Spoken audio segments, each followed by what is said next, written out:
ask if anyone wants to see what's going on in the design, including Julie, the client. Julie, yeah. I'm going to ask you to stand up and just come take a look at the board. It's not working. He's taking it. Okay, so we can share with you. Okay. So you can stand there. So this is basically the final product. This is after 7 to 10 years. This is the this is what. Gab, sorry, you're supposed to introduce yourself and your members of the group. Sorry. Thank you. My name's Gab, I'm Tyler. and we are group. This one. We're group number one. Yes. Guild number one. Guild number one. Yeah.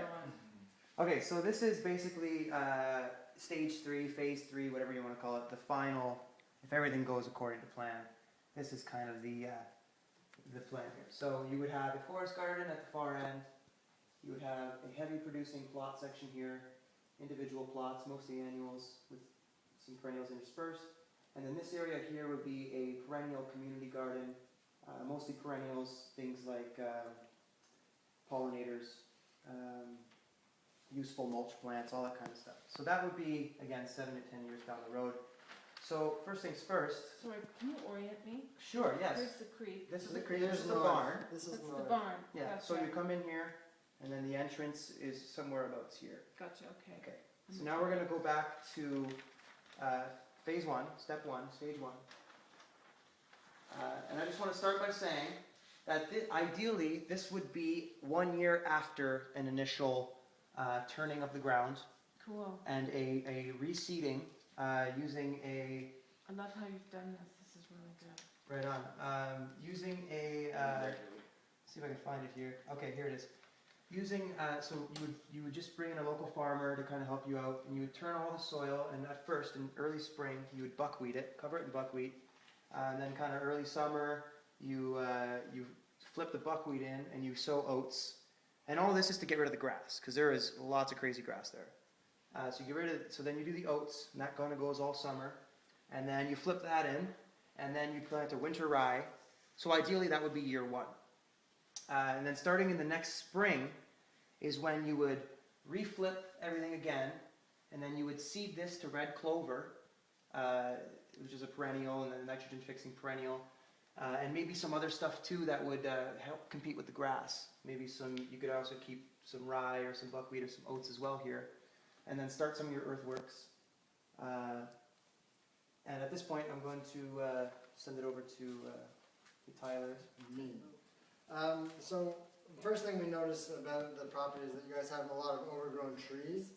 But it might be a wise idea to bring in some arborists to do an assessment and sort of maintain that to figure out people that you're going to be a safe environment. Also, you're going to be working in the gardens. You know, people in nature's going to call eventually, right? So we've designed the double down black water system, which ironically enough carries no water. It's just a simple, low maintenance way to release.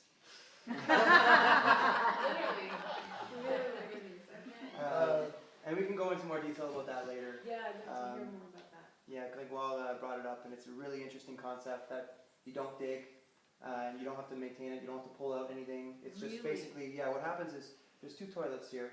You block the one off, so this would be like a single unit. There's two toilets, but it's a single unit. So you go in here, you fill that one up for half the year, you close it off, and there's no smell, well, very limited smell, like nothing like an outhouse. Outhouses are Disgusting. pretty disgusting, yeah.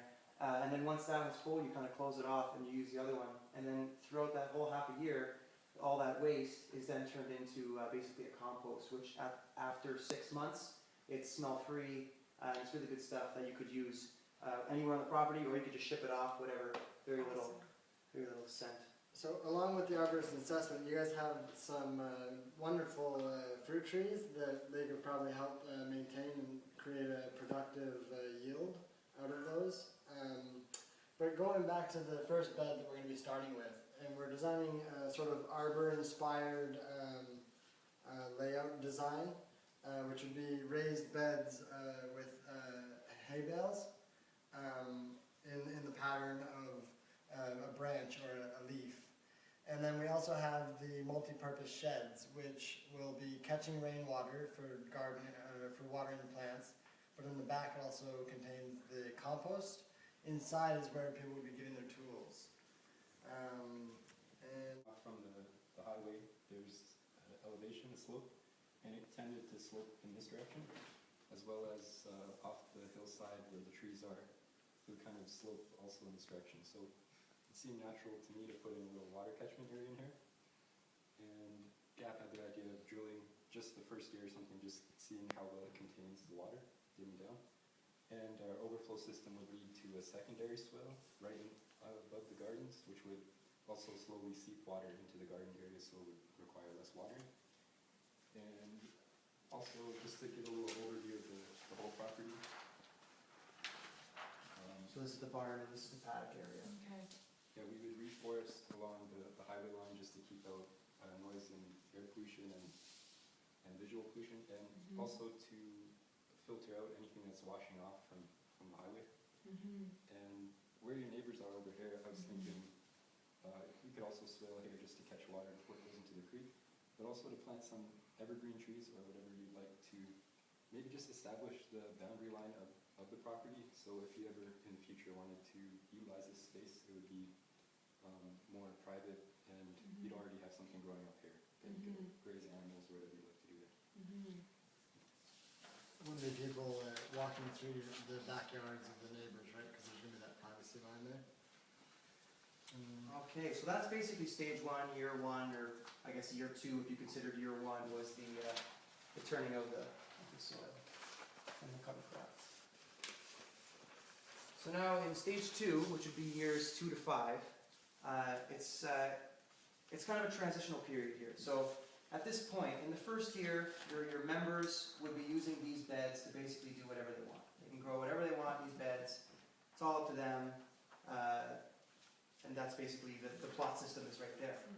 Come phase 2, it's the installation of a more traditional plot system within, like in the middle of this whole thing. And this would be for your members who really want their tomatoes, their corn, their peppers, all those annuals that everyone loves to eat. You keep them in this area so that it's well defined, and the soil can be dug and moved and amended, whatever you want. So this would kind of be the annual section. I'm going to throw it over to Tyler to kind of explain what will be happening here at this point. So in this time period, the original bed will be in transition from annual crops to more of perennial crops, which will offer more diversity in the food which the community is enjoying.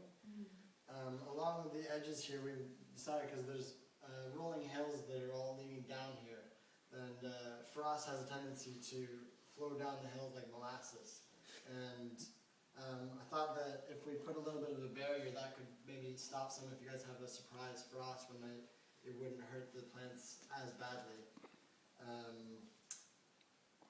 But I'll let Jeff take it from here. Yeah, and so one of our ideas was to have this as be an educational center for the community, that you could get an example of annual system, a perennial system, with different designs, as well as a forest garden. So this represents our standard fruit trees with some semi-dwarfs and smaller trees in front of that, as well as berry bushes. And just an example of permaculture, what a mature food forest would look like. So over the years, this could be a great learning tool for the community, and also as a way of generating income for the project. You can also use this as a gateway to becoming consultants or whatever in the broader community. And so this would basically be the implementation, the planting of these trees. At this point, the windbreaks are developing. It's all looking really nice. And then again, we'll come back to the final design. So here you see, you've got the forest garden here. It's all nice. You've got heat traps, kind of sun traps going there. This is an area where kids can sit and hang out underneath these shaded, just regular kind of maples or anything like that. You got your annuals here, which are doing really well, getting lots of bounty from here, and your perennial system here. Just a side note, community gardens, usually I've experienced one community garden system, and there's always kind of a problem with how do you share the crops, what's what, and whose is whose. So basically kind of an idea would be that any members, any members who are a part of this, they could either pay as kind of like a part-time member just to kind of come in and spend time in the perennial garden and just kind of gather some medicinals or whatever you want from here, or you may pay another fee, maybe a higher fee to actually have your own plot, but that would require commitment and motivation, especially at this point, 7-10 years down the road. That's really when you're hopefully really doing well. And so that's just kind of a view of how it would work in terms of the community. You could say something along the lines of, if you come and help harvest, you get 50%, the other 50% goes to the community, which just adds to the wealth of the community. Sell it at farmers markets for whatever reason. I'm going to throw it over to Tyler now to kind of explain some of the other elements and the evolution of the place. All right. So one of the highlights I thought was the evolution of the double down Blackwater system into the Quatra, which will be private facilities for him and for her. And it'll be the living fence to create a little bit more privacy, and so it'll be low maintenance and it'll be a pleasant experience. Yeah. It'll be pleasant in the garden and pleasant when you have to go. Yes. But we're also, you said you wanted to incorporate solar panels, and we're imagining if you're going to be doing courses about food production with your bounty, maybe that'll be good for setting up like a kitchen or whatnot to get electricity for canning or whatnot that may be needed for that class or Okay. classes. Okay. Also slowly but surely developing a massive rainwater cistern to collect the massive amount of water that can be collected from this roof. And also these sheds throughout the property would have rain barrels as well. So those are shit, okay, These are the multi-purpose sheds, yeah. Multi-purpose sheds, there's 4 of them. okay. But And then also putting in a new fence with access all around and trying to make it as rabbit proof as possible. right. That being a kind of big problem. Right. Yeah, the rabbit proof fence will. We didn't attack the issue of deer because that was unknown. We might have to cross that bridge when you come to it. Yeah, But yeah. Hopefully the wind breaks, and by this point at least the wind breaks would be pretty tall, yeah. stopping any deer. And I'll let Jeff finish it off. Just also regulations, you can build like up to 108 square feet without a building permit. So just if like more long term, if you wanted to have people staying for a while, like more than camping or anything like that, you could also potentially put up some cabins up here. And yeah, I guess we just wish you well and all the best with your community gardens. Thank you.